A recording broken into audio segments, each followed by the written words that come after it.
बेटी बचाओ बेटी पढ़ाओ योजना भारत में गिरते बाल लिंग अनुपात के मुद्दे को संबोधित करने के लिए भारत सरकार का एक अभियान है। यह बहुक्षेत्रीय कार्रवाई पर ध्यान केंद्रित करता है और प्रभाव के क्षेत्र को विस्तृत करता रहता है।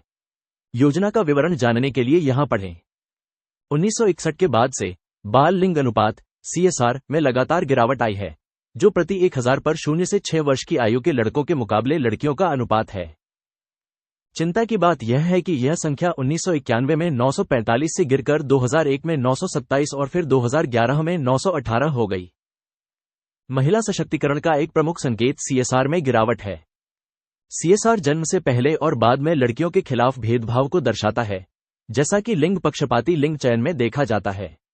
एक ओर सरल पहुंच, लागत और इसके परिणामस्वरूप निदान तकनीकों का दुरुपयोग, और दूसरी ओर लड़कियों के प्रति भेदभाव करने वाली सामाजिक संरचनाएं, सभी ने लड़कियों के लिंग चयनात्मक उन्मूलन को बढ़ाने में महत्वपूर्ण भूमिका निभाई है और परिणामस्वरूप कम बच्चे पैदा हुए हैं। लिंग अनुपात। बेटी बचाओ बेटी पढ़ाओ BBBP योजना। बेटी बचाओ बेटी पढ़ाओ की शुरुआत प्रधानमंत्री ने 22 जनवरी 2015 को हरियाणा के पानीपत में की थी। बेटी बचाओ बेटी पढ़ाओ योजना का उद्देश्य पूरे देश में बाल लिंग अनुपात में गिरावट के मुद्दे को संबोधित करने में मदद करना और महिलाओं के सशक्तिकरण से संबंधित प्रोत्साहन देना है। आप IAS, IPS, IFS परीक्षा में सफलता के लिए किस वर्ष का लक्ष्य बना रहे हैं? यह योजना 3 मंत्रालयों द्वारा कार्यान्वित की जा रही है। 1. महिला एवं बाल विकास मंत्रालय, 2. स्वास्थ्य परिवार कल्याण मंत्रालय और 3. शिक्षा मंत्रालय। इस योजना के मुख्य उद्देश्य हैं: बाल लिंग अनुपात में सुधार लाना, लिंग पक्षपातपूर्ण लिंग चयनात्मक उन्मूलन की रोकथाम, बालिकाओं के अस्तित्व और सुरक्षा को सुनिश्चित करना, बालिकाओं की शिक्षा एवं भागीदारी सुनिश्चित करना, बालिकाओं के अधिकारों की रक्षा करना।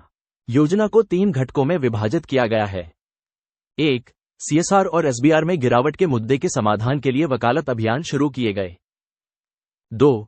बहुक्षेत्रीय हस्तक्षेप की योजना बनाई गई और देश भर में लिंग महत्वपूर्ण जिलों में लागू किया जा रहा है। और 3. एक वित्तीय प्रोत्साहन से जुड़ी योजना, सुकन्या समृद्धि योजना, माता पिता को महिला बच्चों के लिए एक फंड बनाने के लिए प्रोत्साहित करने के लिए शुरू की गई थी। यह योजना इन 640 जिलों में प्रगति की निगरानी के लिए मापने योग्य परिणामों और संकेतकों की रूपरेखा तैयार करती है। प्रदर्शन लक्ष्य इस प्रकार हैं: चयनित लिंग महत्वपूर्ण जिलों में SRB में प्रति वर्ष 2 अंक का सुधार करें। 5 वर्ष से कम आयु के बाल मृत्यु दर मीट्रिक में लिंग अंतर को प्रति वर्ष 1.5 अंक कम करें। चयनित जिलों के प्रत्येक स्कूल में लड़कियों के लिए कार्यात्मक शौचालय उपलब्ध कराएं। प्रथम तिमाही प्रसव पूर्व देखभाल पंजीकरण में प्रति वर्ष 1% की वृद्धि करें। कम वजन वाली और अनीमिया से पीड़ित लड़कियों, 5 वर्ष से कम उम्र की संख्या कम करके पोषण संबंधी स्थिति में सुधार लाना। BBBP पहल के तहत प्रमुख लाभार्थी इस प्रकार हैं: युवा और नवविवाहित जोड़े, गर्भवती और स्तनपान कराने वाली माताएं और माता पिता, युवा, किशोर, लड़कियां और लड़के, ससुराल वाले, मेडिकल डॉक्टर, चिकित्सक, निजी अस्पताल, नर्सिंग होम और डायग्नोस्टिक सेंटर, अधिकारी, PRI, फ्रंटलाइन कार्यकर्ता, महिला SHG, सामूहिक, धार्मिक नेता, स्वैच्छिक संगठन, मीडिया, चिकित्सा संघ, उद्योग संघ और बड़े पैमाने पर लोग। बेटी बचाओ बेटी पढ़ाओ योजना का विस्तार।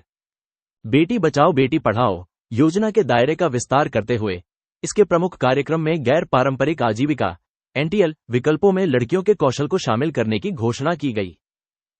यह योजना अब माध्यमिक शिक्षा, विशेष रूप से STEM, विज्ञान, प्रौद्योगिकी, इंजीनियरिंग, गणित विषयों में लड़कियों के नामांकन को बढ़ाने पर भी ध्यान केंद्रित करेगी। प्रौद्योगिकी जैसे क्षेत्रों में महिलाओं को ऐतिहासिक रूप से कम प्रतिनिधित्व दिया गया है। इस परियोजना के माध्यम से लड़कियों को गैर पारंपरिक व्यवसायों में कौशल प्रशिक्षण प्राप्त होगा, जिससे वे महिलाओं के नेतृत्व वाले आत्मनिर्भर भारत की पथप्रदर्शक बन सकेंगी। योजना के कुछ नए उद्देश्य इस प्रकार हैं: माध्यमिक स्तर पर नामांकन में 1% की वृद्धि सुनिश्चित करना और हर साल लड़कियों और महिलाओं का कौशल बढ़ाना, सुरक्षित मासिक धर्म स्वच्छता के बारे में जागरूकता बढ़ाना, बाल विवाह उन्मूलन को बढ़ावा देना, ये सुनिश्चित करना कि किशोर अपनी शिक्षा पूरी करें, कौशल विकसित करें और विविध प्रकार के व्यवसायों में कार्यबल में प्रवेश करें। बड़े मिशन शक्ति जनादेश के तहत गठित महिला एवं बाल विकास मंत्रालय के सचिव की अध्यक्षता में एक राष्ट्रीय समिति, राज्य सरकारों और केंद्र शासित प्रदेश प्रशासनों के साथ नियमित अंतराल पर बेटी बचाओ बेटी पढ़ाओ योजना के कार्यान्वयन की समीक्षा करने वाली शीर्ष समिति होगी। बालिकाओं के समर्थन हेतु अन्य पहल। सुकन्या समृद्धि योजना, सीबीएसई उड़ान योजना, माध्यमिक शिक्षा के लिए लड़कियों को प्रोत्साहन की राष्ट्रीय योजना, राष्ट्रीय बालिका दिवस, किशोरियों के लिए योजना। 2021 में महिला सशक्तिकरण पर एक संसदीय समिति ने बीबीबीपी योजना के तहत आवंटित धन के कम उपयोग पर प्रकाश डाला। यह पाया गया कि राज्यों और केंद्र शासित प्रदेशों द्वारा केवल 25.13% धनराशि खर्च की गई थी।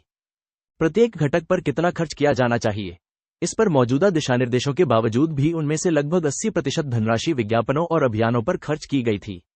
योजना के कार्यान्वयन से कई राज्यों, विशेषकर पंजाब और हरियाणा में वांछित परिणाम नहीं मिले।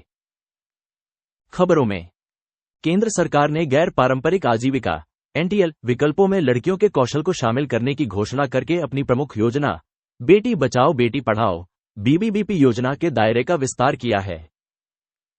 आगे बढ़ने का रास्ता।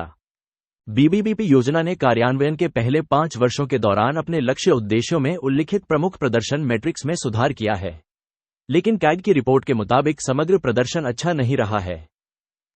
सरकार कार्यक्रम की सफलता को आगे बढ़ाने के लिए प्रगति का मूल्यांकन करने और कार्यान्वयन बाधाओं की पहचान करने के लिए एक संपूर्ण जिला स्तरीय सर्वेक्षण करने का इरादा रखती है। सर्वेक्षण के साथ या उसके बिना, यह स्पष्ट है कि बालिकाओं की स्थिति में सुधार के लिए अभी भी अधिक ध्यान देने की आवश्यकता है। बीबीबीपी योजना भी महिला सुरक्षा और सशक्तिकरण के लिए मजबूत हस्तक्षेपों के लिए शुरू की गई मिशन शक्ति की एक उपयोजना है। स्वाति सतीश द्वारा लिखित लेख।